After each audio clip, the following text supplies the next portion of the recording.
A revolt is rapidly brewing in the Kursk region. Hundreds of residents of border areas have gathered outside the regional administration, demanding that monthly payments to those who lost their homes due to the fighting not be cancelled. Footage of the large-scale protest has appeared on local social media platforms. Major and state-run Russian media outlets are ignoring the uprising. Recently, it was announced that the Kremlin had cancelled monthly payments to residents of the Kursk region border area who became refugees due to the so-called SVO. Russian authorities took this measure due to an acute budget deficit, even though just 6 months ago, Russian dictator Vladimir Putin promised to extend the payments until people could safely return to their homes. These promises turned out to be false.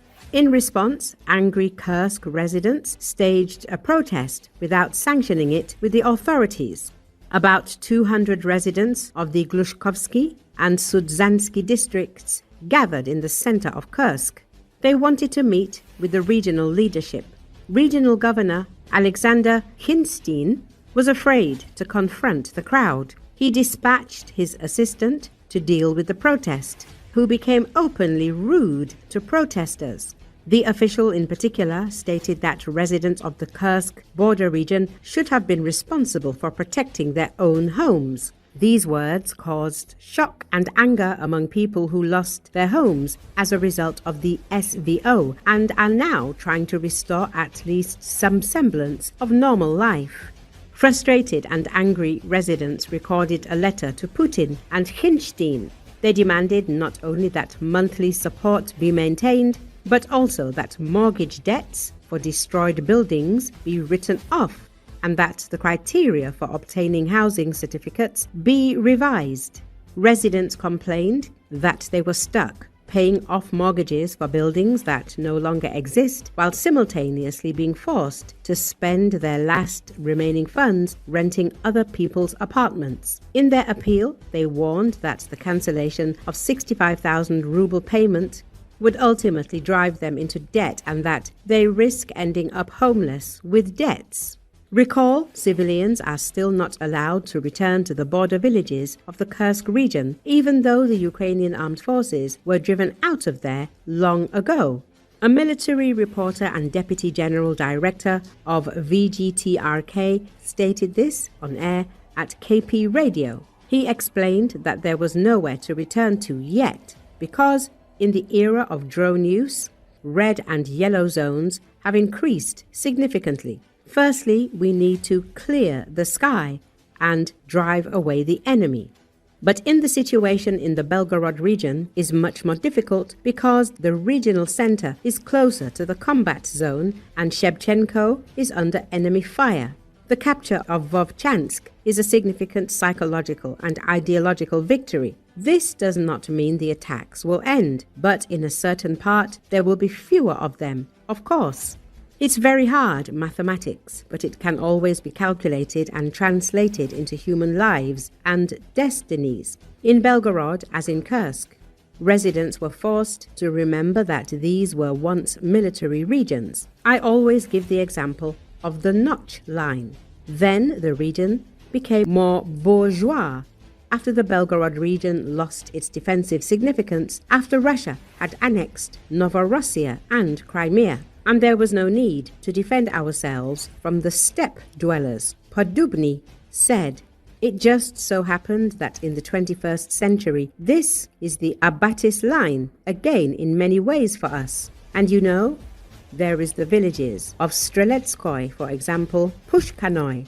Old meanings are returning."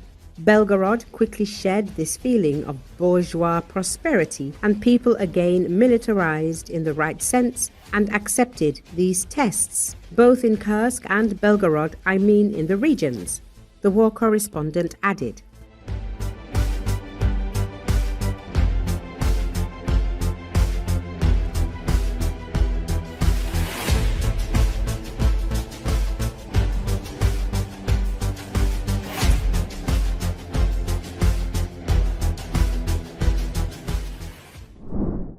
Thailand's foreign ministry pledged on December 8 to continue to protect the country's sovereignty and territorial integrity in military operations at the border with Cambodia.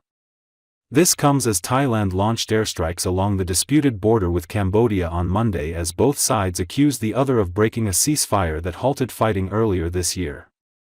The Thai government's objective is to protect our sovereignty and territorial integrity, Thai Foreign Ministry spokesperson, Nikorndej Balankura, said during a briefing. Therefore, our military action will continue until such objective is achieved. The Prime Minister on Monday delivered a statement at Government House, stressing that Thailand had not initiated the conflict and was ready to respond with military operations in all instances and in accordance with necessity. The Prime Minister said that the government was confident about the capabilities of the Thai armed forces. He ruled out the possibility of negotiations with Cambodia to set the escalating situation. Our response is not a signal. It is a measure designed to clearly show that they must not threaten Thailand's sovereignty. From now on, there will be no negotiations. If we want to stop hostilities, Cambodia must follow the course set by Thailand, Prime Minister Anyutin Charnvirakul stressed. The Thai army reported earlier that a Thai service member was killed, and 4 others were wounded, in clashes along the Cambodian border. Long-standing border disputes between the two Southeast Asian neighbors erupted into 5 days of combat in July that killed dozens of soldiers and civilians. U.S. President Donald Trump pushed the two countries to sign a truce agreement in October, but tensions have continued to simmer. Video from the affected areas showed long lines of vehicles clogging roads, heading away from the danger zone. The ceasefire was strained in early November after Thai troops were injured by landmines, leading Thailand to announce that it would indefinitely suspend implementation of the agreement. Both sides continue to trade accusations over responsibility, even as they are supposed to be cooperating in getting rid of the mines. Trump said in mid-November that he'd intervene to preserve the ceasefire as tensions simmered between the two countries. But another brief episode of fighting took place along the border Sunday, after which both sides said the other fired first. The Thai army said Cambodian fire injured 2 Thai soldiers and Thai troops retaliated, resulting in an exchange of fire that lasted around 20 minutes. Cambodia said that the Thai side fired first and that its own troops did not retaliate. On Monday, Thai Army spokesperson Major General Wintai Suvari said the Cambodian troops fired first into Thai territory in multiple areas. He said at least 1 Thai soldier was killed and about 8 other soldiers were wounded.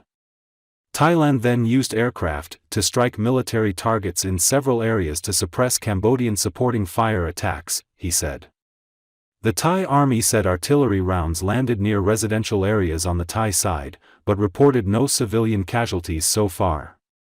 Cambodian Defense Ministry spokesperson Mali Sochita said the Thai military attacked the Cambodian troops first on Monday, and that Cambodia did not retaliate during the initial attacks.